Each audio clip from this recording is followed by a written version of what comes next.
to me up in here. Can you rule one day? Can you have authority one day?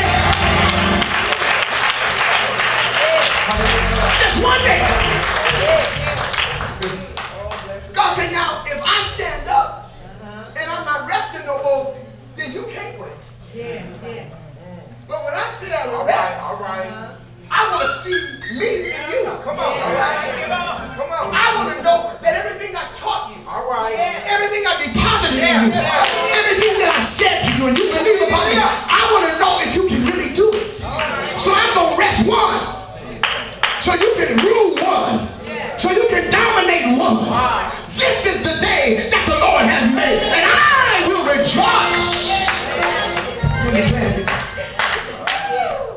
If you can conquer the day while worshiping and praising and exalting and recognizing God, giving honor to God, Sunday.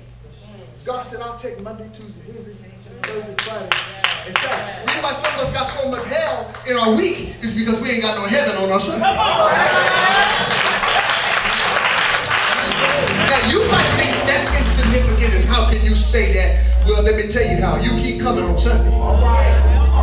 And you watch how Monday changed. Tuesday, and Wednesday, and Thursday.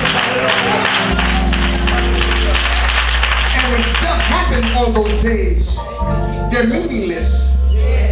Because on those days, you rest. And God works. But on Sunday, He rests. And you work. We work. We dominate. We dominate. We speak things which be not as though they were. We're not to talk in earthly language. We're to talk in heavenly language. We're not to talk in humanistic terms. We're to talk in spiritual terms.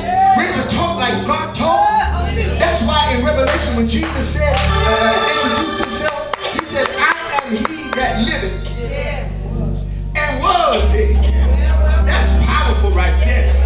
Who else you know that's living and was dead? Come on up in here. And he said, and I got the keys. Somebody holler, I got them now. I got the keys to hell and death. What you gonna do with them keys? I'm gonna lock hell out. And I'm gonna put death on hold. And tell him you can't come until I unlock the door. Because he gave me the authority, the keys, the power, the rule to dominate the day. And when you dominate the day, you are in control.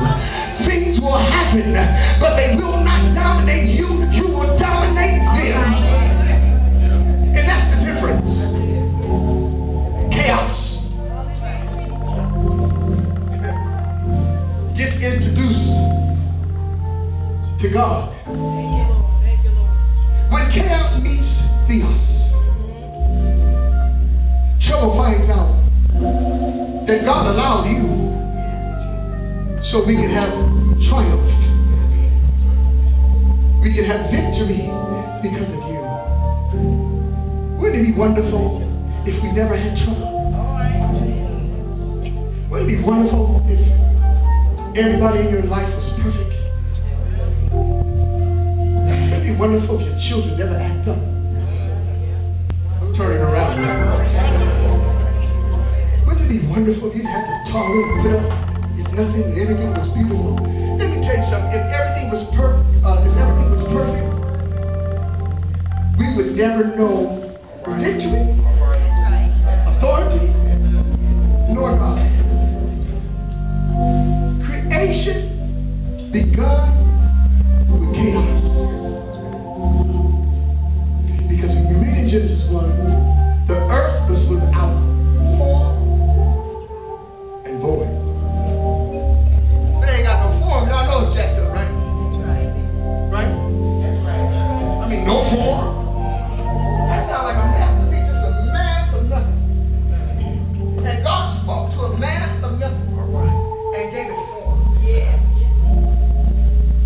That's awesome. People talk about this thing was made by a Big Bang Theory. You know what I decided? You're right. Yeah, it's Big Bang when God spoke. You're right. You're right. And for people who don't believe in creation, let me ask you a question. Can you get a book out of an explosion in a print shop? Come on. If a print shop blew up, would a book come out of it? I'll leave that one with y'all. Think about that. Now, if you believe that, I got a few words for you that I won't tell you over the pulpit. I'll whisper them to you. But books don't come out of explosions. And creation, the things created come out of it. Humans didn't come from monkeys. Nor apes, nor gorillas. And if y'all did, notice I said y'all. Until I see it happen again, I'll never believe it happened. We were created in the image of God. I'm closing now, but listen to this. That's why man is very, very intelligent. He might not use his intelligence for the Lord, but let me tell you something. He is intelligent. Pull out that nice phone you got. You just touch it, Googling stuff. I was so fascinated with the computer one time I Googled my house while I was in it. And then Googled the house. Grass all cut. Had the little turning thing on it, you can turn and see the other side. The phone can do all kinds of stuff. Y'all know it too, boy. And all the things that man, what he creates, that comes from the mind of man. People talk about Steve Jobs. God gave every man the capacity. The Tower of Babel in Genesis that were built by Nimrod and all of these wise men, what messed them up is when they tried to steal the glory.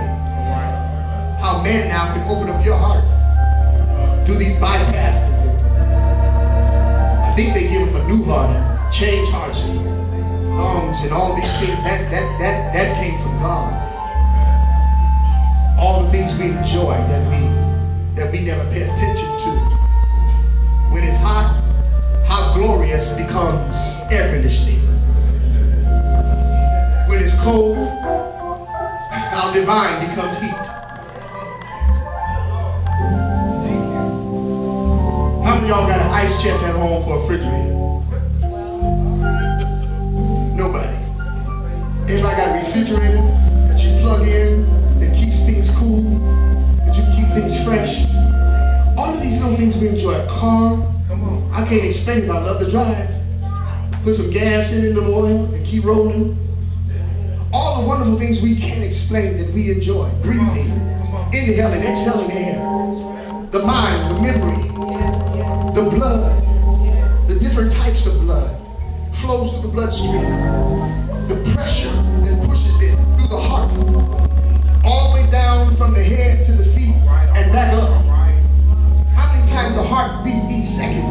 How many times it beat each second in a day, in a year, in your lifetime? Add up your age right now and see if you can add up how many times your heart has beaten since you've been alive. You can't count that high. It's got to be a God. He's in control. If anything breaking this body, that's who I'm calling, the one who made it. And his name is Jesus. Do me a favor, somebody just say this with me. We gotta dominate the day.